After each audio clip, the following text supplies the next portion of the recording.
Friends and students chapter number 2 माहिती निरूपण आज एम आप कोष्टक रचना स्वाध्याय 2.2 दाखला नंबर 5 की गणतरी करीए छीए। बराबर। एक खानगी कंपनी में 2011 वर्ष में 1250 केळवायेला कारीगरो हता। तो वर्ष 2011 है, पछी आमां केळवायेला कारीगरो आप्या छे अने बिन केळवायेला कारीगरो। एटले पहेલું तो आपणी पासे वर्ष आव्युं एक टेबल में अने तालीम पामेला कारीगरो केळवायेला अने बिन केळवायेला। जेमां 220 स्त्री कारीगरो तो तेमां 140 बिन केळवायेल स्त्रीओ हती। वर्ष 2012 में केळवायेल कारीगरोमां 1475 थई, जेमां 1300 पुरुषो हता। एटले जाति मळी आपणने पुरुष अने स्त्री। तो आवी रीते त्रण माहिती आपणने आमां मळे छे। ए सिवाय बीजी कोई माहिती छे नहीं। वर्ष 2011 छे, अहींया वर्ष 2012 आप्युं छे, आगळ जता वर्ष 2013 छे अने एना पछी वर्ष 2014 छे। तो 4 वर्षनी माहिती छे। तो अहींया वर्ष 2011, 12, 13 અને 14 तालीममां केळवायेल, बिन केळवायेल અને जातिमां पुरुषो અને स्त्रीओ। तो अहींया खानगी कंपनीमां वर्ष 2011 થી 14 सुधीना कारीगरोनी तालीम અને जाति दर्शावતું कोष्टक આપણે બનાવીશું। હવે જેમાં સંખ્યા વધુ હોય, વર્ષ વધારે છે તો એને મેં સ્તંભમાં ગોઠવ્યા છે અને જે બે માહિતી દર્શાવી છે એને આપણે હારમાં ગોઠવી છે। તો વર્ષ 2011, 12, 13 અને 14 કેળવાયેલ, બિન કેળવાયેલ અને કુલ। અને કેળવાયેલ પુરુષો, સ્ત્રીઓ, કુલ, પુરુષો, સ્ત્રીઓ, કુલ, પુરુષ, સ્ત્રીઓ અને કુલ, એ પ્રમાણે આપણે આખું ટેબલ બનાવીશું। હવે દાખલાની શરૂઆત કરીએ છીએ। એક ખાનગી કંપનીમાં વર્ષ 2011 માં કુલ 1250 કેળવાયેલા અને 400 બિન કેળવાયેલા કારીગરો હતા। તો 1250 કેળવાયેલા, તો કેળવાયેલા કુલ કારીગરો 1250 અને 400 બિન કેળવાયેલા કારીગરો, તો 400 બિન કેળવાયેલા કારીગરો હતા। 220 સ્ત્રી કારીગરો હતી, તો કુલ સ્ત્રીઓ 220 હતી,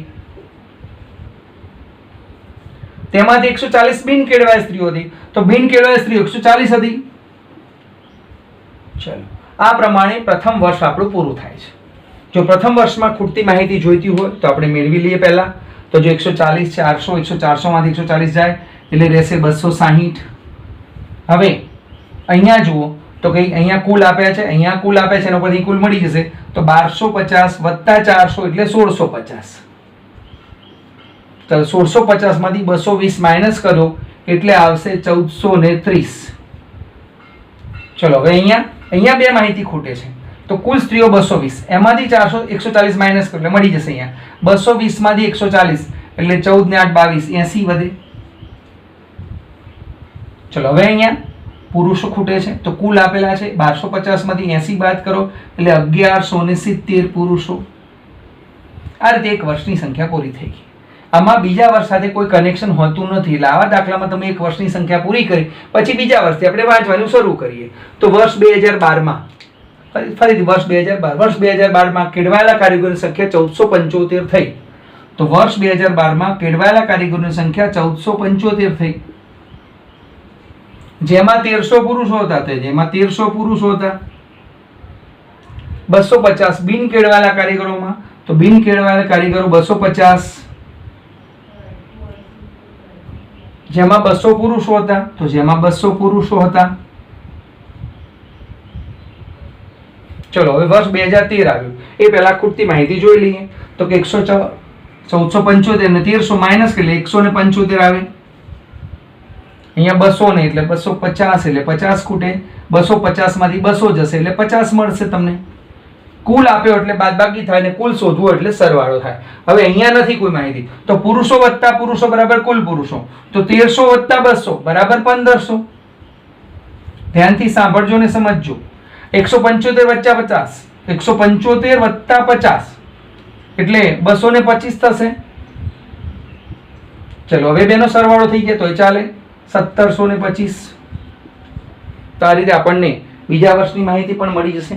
હવે ત્રીજા વર્ષમાં, ચલો 2013 ના વર્ષમાં, 2013 ના વર્ષમાં કુલ 1700 કેળવાયેલા અને 50 બિન કેળવાયેલા કારીગરો। તો 1700 કેળવાયેલા અને 50 બિન કેળવાયેલા કારીગરો હતા। કુલ કારીગરોમાં 250 સ્ત્રીઓ હતી। તો કુલ કારીગરોમાં 250 સ્ત્રીઓ હતી, જેમાંથી 240 કેળવાયેલી સ્ત્રીઓ। તો કેળવાયેલી સ્ત્રીઓ 240, કેળવાયેલ સ્ત્રીઓ 240 હતી. બસ આ પૂરું થઈ ગયું. બરાબર. એ પ્રમાણે આપણે ગણતરી કરીએ. હવે જુઓ તો અહીંયા 1700 છે અને 240 છે. 1700 માંથી 240 જાય એટલે 1460. 14 ને 2 16 ને 1700 બરાબર છે. ચલો અહીંયા ખૂટે છે માહિતી. તો જુઓ અહીંયા કેળવાયેલ 240 સ્ત્રીઓ, બિન કેળવાયેલ નથી. કુલ સ્ત્રીઓ 250. 250 માંથી 240 જાય એટલે અહીંયા કેટલા આવશે? તો કે 10 આવશે. 50 માંથી 10 જાય એટલે અહીંયા કેટલા આવશે? તો 40 આવશે. હવે આ બંનેમાં માહિતી ખૂટે છે. તો 1460 વત્તા 40, તો પુરુષો વત્તા પુરુષો બરાબર કુલ પુરુષો. 1460 વત્તા 40 એટલે હવે 1500. 1500 વત્તા 250 એટલે 1750. આ ત્રીજા વર્ષની પણ માહિતી પૂરી થઈ. હવે વર્ષ 2014માં, તો વર્ષ 2014માં કુલ 2000 કારીગરો હતા. તો વર્ષ 2014માં કુલ 2000 કારીગરો હતા, જેમાં 2% બિન કેળવાયેલ. 2000 ના 2%, તો 2000 ના 2% 40. બિન કેળવાયેલ કારીગરો 40. જો સીધી ગણતરી ન ફાવે તો કેલ્ક્યુલેટરનો ઉપયોગ કરી ગણતરી કરો. તો 2000 ના 2% એટલે 40 થાય. કુલ કારીગરોમાં 300 સ્ત્રીઓ હતી. તો કુલ કારીગરોમાં 300 સ્ત્રીઓ હતી. કુલ કારીગરોમાં 300 સ્ત્રીઓ હતી, જેમાં 10 બિન કેળવાયેલ સ્ત્રીઓ હતી. તો બિન કેળવાયેલ સ્ત્રીઓ 10 હતી. બસ હવે આ માહિતીની યોગ્ય કોષ્ટકમાં રજૂ કરવાની છે. હવે જુઓ અહીંયા 2000 છે, અહીંયા 300 છે. તો 2000 માંથી 300 જશે એટલે 1700. 40 માંથી 10 જશે એટલે અહીંયા 30 આવશે. અહીંયા કોઈ માહિતી, કેળવાયેલામાં કોઈ માહિતી નથી. તો જુઓ પુરુષો 1700, એમાંથી 30 જાય. 1700 માંથી 30 જાય એટલે 1670.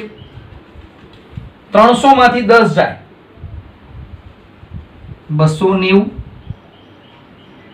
ટોટલ કરીએ 0 1960. 0 9 7 16 નો છે વિધિ પડી 1 2 ને 3 6 9 1960. આ પ્રમાણે તમારે ટેબલ રજૂ કરવાનું છે અને વ્યવસ્થિત રીતે સમજીને ગણતરી કરવાની છે.